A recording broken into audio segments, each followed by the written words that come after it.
Hey y'all, how's it going? Friday vlog, and Friday vlog viewers, I need to be really real with you guys.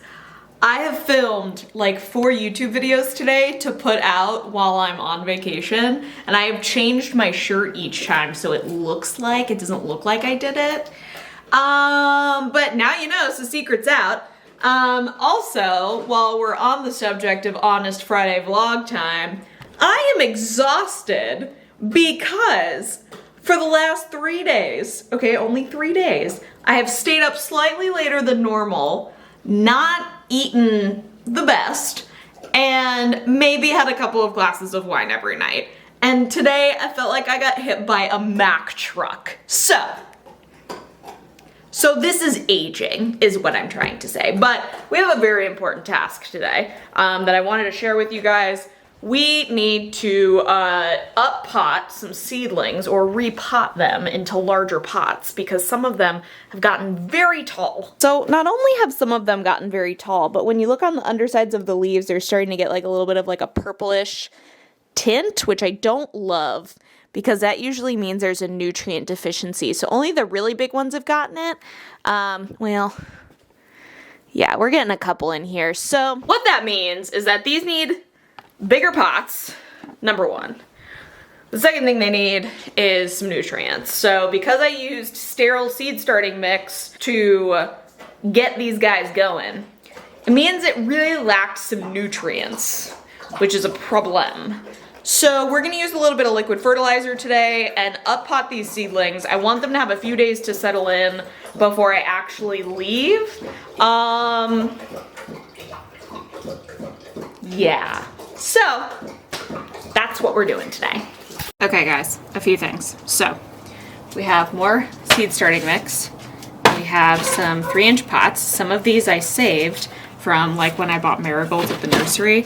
Some of them I bought and they're like slightly taller, but you can fit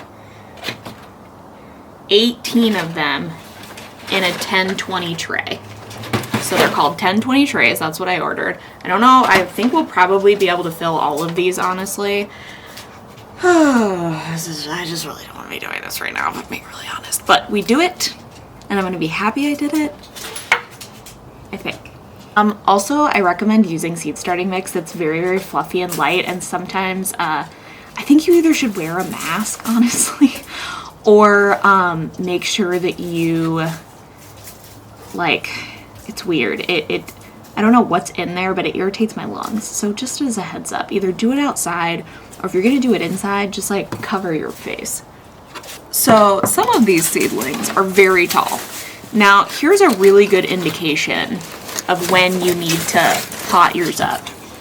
If they have roots coming out of the bottom like this, that's a pretty good sign that they need to be potted up. So there's 2 different ways you can do this.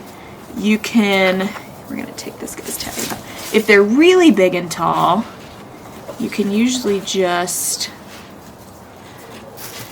I'm gonna use the plant marker to pop this out at the root. You don't want to disturb the roots too much. But this one's pretty tall. So the cool thing is with tomatoes, I think it'll zoom in, might not zoom in on my face. So there's all these little like hairs on the tomato stem. Those actually will all turn into roots. So with something like this, what I'm gonna do is I'm gonna take it and I'm gonna actually choose one of my taller ones. And I'm actually gonna plop it down all the way into the bottom. And then I'm gonna fill the dirt around it. So really, you're only gonna have that much tomato sticking out of the top, but all of that stem is gonna turn into roots. And all this potting mix is dry, so I am gonna have to add some water to the situation afterwards. Lana, what do you smell?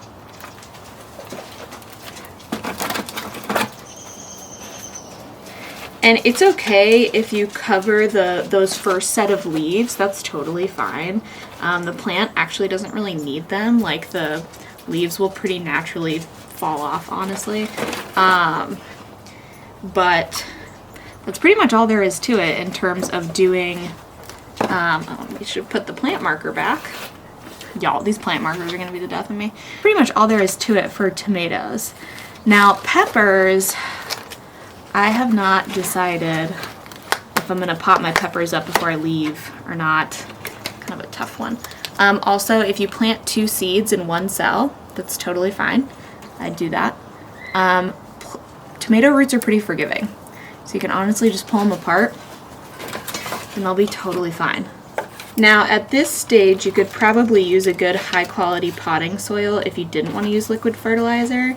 But again, you just take the risk of having potential contamination. Y'all, that's pretty much all there is to it in terms of transplanting tomatoes. Now let me go grab my fertilizer and we'll talk about liquid fertilizer. Okay guys, so liquid fertilizing your seedlings. And the way you know you need to do that is if you see that purple that I was showing you on the undersides of the leaves, that generally indicates a nutrient deficiency. And so I really like this Fox Farm Grow Bag liquid fertilizer. It's technically not organic, but I think it's great. So it is a 644, which when you're looking at liquid fertilizers or any fertilizer for that matter, you're looking at nitrogen, phosphorus, calcium. And those are the numbers. I think it's NPK. Oh, nitrogen, phosphorus, potassium, not calcium. So when you're looking at these numbers, you want to look for something balanced for seedlings because they just need something balanced. This is slightly heavier on the nitrogen because this is like really good for tomatoes, and tomatoes love them some nitrogen. So just to kind of give you a heads up there, but basically the recommendation for seedlings is that you do 2 to 3 teaspoons per gallon of water one time per week. I feel like that's a little aggressive personally. So what I do is I just do 1 capful when they need a feeding per 10-20 tray. So what I'll do is I will mix the water and the fertilizer together and basically just fill up the tray, and I really only have to do that 1 time. I've never found that I needed to fertilize seedlings any more than that, but you know, use your best judgment. If you're seeing that the seedlings are getting, you know, nutrient deficient, you know, fertilize them. Okay y'all, we are all up potted for all the big guys that really needed it, like today. Now what I'm doing is I'm like not very careful when I do this, and so a lot of the like dust ends up getting on the leaves, which you don't want. You definitely don't want that. So I always give them a good like mist afterwards, and I just make sure I get as much of the dirt off of the leaves as I can, because you just don't want that. So also don't be alarmed if your tomatoes look very like wilty and sad once they get transplanted. Oh no, where'd your marker go?